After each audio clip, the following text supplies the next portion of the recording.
Bueno, Julia, inaugura el ciclo de conferencias de Rotary. ¿De qué nos vas a hablar hoy? Vamos a hablar de trauma y de las definiciones, conceptos de trauma, efectos, abordajes actuales en el tratamiento del trauma. ¿Cuál es el impacto que causa el trauma en la vida de una persona y cómo tiene que sobrellevarlo? Los efectos son a veces devastadores, a veces son efectos que se pueden catalogar dentro de diagnósticos de trastorno de estrés postraumático, a veces pueden ser efectos más insidiosos que pasen como más ocultos y también tienen como asociación con otro tipo de patologías como depresión, consumo de sustancias. Es un tema bastante amplio, pero sí, el trauma se extiende a muchísimas patologías y a muchísimos síntomas dentro del tema de la salud mental. ¿Y cuál es la importancia de la salud mental en ese ámbito? Es primordial porque una vez, si entendemos el trauma como un evento que acapara todas nuestras capacidades de resolver lo que nos bloquea, que nos paraliza o que nos hiperactiva, pues efectivamente el trauma va a tener una repercusión muy amplia en la salud mental.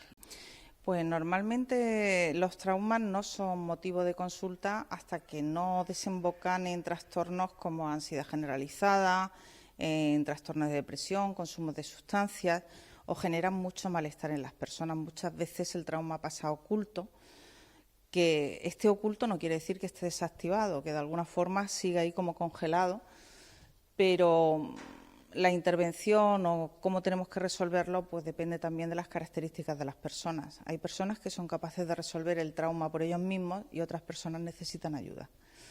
Y eso va a depender, las diferencias individuales, las características de cada uno son primordiales. Cómo vivimos el trauma va a depender mucho de cada persona.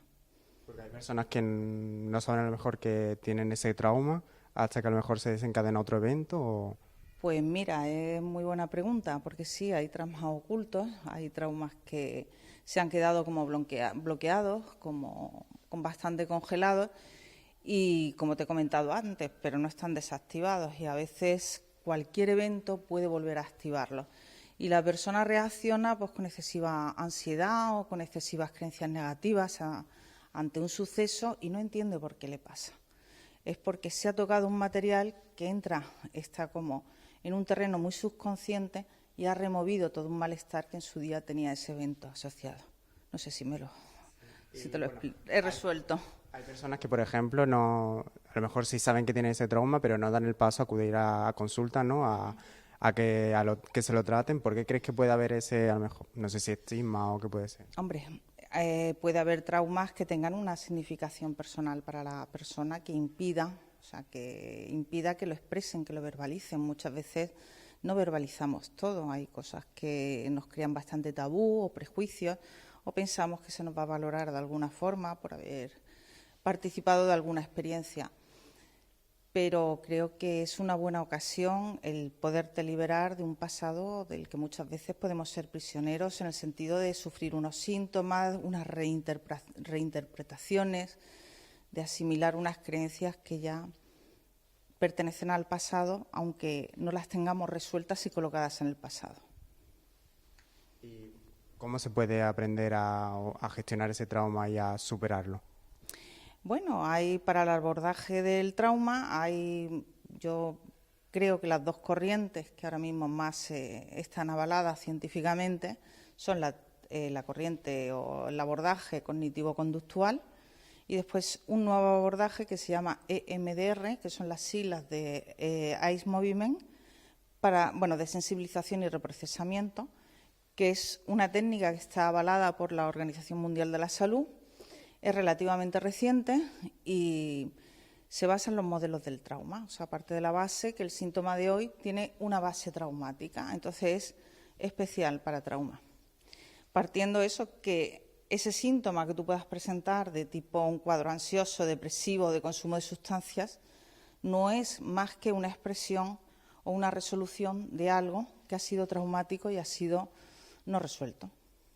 ¿Cómo pueden lidiar algunas personas con el trauma sin ayuda psicológica? ¿Dónde pueden recaer? ¿Me estás hablando de alguna sustancia? Sí, claro. Como te he comentado, el trauma es una experiencia perturbadora que nos impacta tanto que no podemos procesarla y que de alguna forma nos condiciona, ¿no?, nuestra forma de vivir.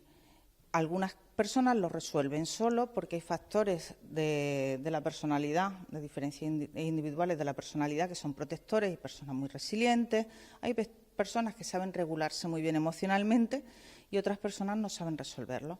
No han sabido resolverlo, no han sabido pedir ayuda y una forma de manejar ese malestar es con la adicción, porque es una forma de evitación del dolor.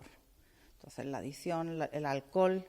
Creo que en el trastorno postraumático el 52% de las personas con trastorno de estrés postraumático tienen adicción al alcohol y a sustancias. Creo que es un porcentaje bastante alto. Y un 48% depresión. O sea, creo que es un factor socialmente a considerar. Y eso también a lo mejor se le une a cómo tiene que lidiar con su entorno, ¿no? Al mismo tiempo es un poco retroactivo, creo. Hombre, por supuesto. O sea, yo creo, si pensamos que el trauma, es que el tema es bastante amplio, pero si pensamos en trauma como cualquier evento, no tenemos por qué pensar en una catástrofe, en una guerra, en una violación, sino en un daño como continuado, duradero en el tiempo, como puede ser un maltrato a un niño o una falta de atención a un niño. Eso va a crear en esa persona una serie de creencias sobre sí misma, bueno, sobre el mundo, sobre los demás, pero muy importantes sobre ella misma. Pues, por ejemplo, esa persona va a crecer pensando que no vale, que no tiene derecho, que es menos, que es insuficiente. Y eso, claro, creo que es un condicionante vital muy importante. Si tú afrontas la vida desde esa perspectiva, tu vida no puede desarrollarse plenamente, ¿no crees? ¿Y crees que ahora, por ejemplo, las nuevas generaciones tienen más herramientas o están más concienciadas para identificar ellos mismos si tienen un trauma que hace, por ejemplo, unas décadas o 50 años? Yo creo que sí. O sea, yo creo que también nos enfrentamos a nuevas amenazas. El mundo es muy cambiante, hay situaciones nuevas, ¿no?, redes sociales, tenemos un tipo de vida muy distinto, menos social, menos física, menos de contacto, menos relacional, en el sentido de lo que podemos entender, ¿no?, del tú a tú. Pero sí que hay mucha más información, divulgación, conciencia. Yo pienso que sí, que hay, entre las cosas buenas que podemos decir de los tiempos que corren, es la información. La información, la concienciación y sensibilización hacia estos temas. Me parece que sí, que hay más opciones y más herramientas.